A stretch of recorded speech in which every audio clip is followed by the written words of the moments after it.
Hello बच्चों, welcome to my YouTube channel chemistry with Alisha. तो बच्चों आज हम लोग पढ़ेंगे डॉबरियर ट्रेड। तो यही थे बच्चों डॉबरियर बाबा। तो इनके बारे में हम लोग कुछ पढ़ेंगे आज। सबसे पहले अगर हम लोग देखें बच्चों तो ये 1817 की ये बच्चों बात है। तो ये 1817 की बात है। उन्होंने क्या बोला? Group of 3 element. क्या बोला बच्चों? ग्रुप ऑफ 3 एलिमेंट जिसकी प्रॉपर्टीज क्या होनी चाहिए? सेम होनी चाहिए। उसी को बच्चा क्या बोला इन्होंने? ट्रेड। ट्रेड एक नाम दिया। तो यही ट्रेड वर्ड कहां से आया है?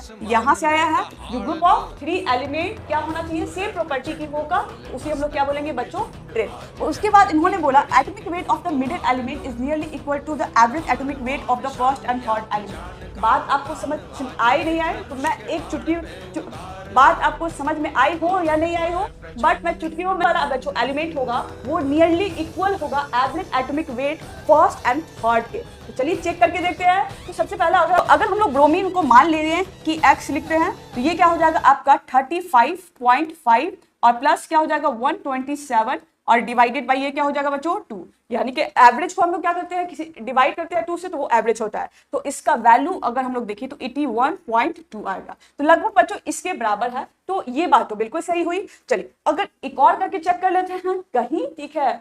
सबसे पहले अगर हम लोग देखें तो इसका क्या हो जाएगा बच्चों कि 7x, अगर सोडियम के अगर हम लोग एटॉमिक वेट को x मान ले तो 7 + 39 और ये क्या हो जाएगा बच्चों डिवाइडेड बाई 2। तो इसका वैल्यू अगर काट के देखिएगा तो 23 आएगा। तो ये भी लगभग इक्वल है। चलिए अगर इसके example calcium, strontium, barium, potassium, rubidium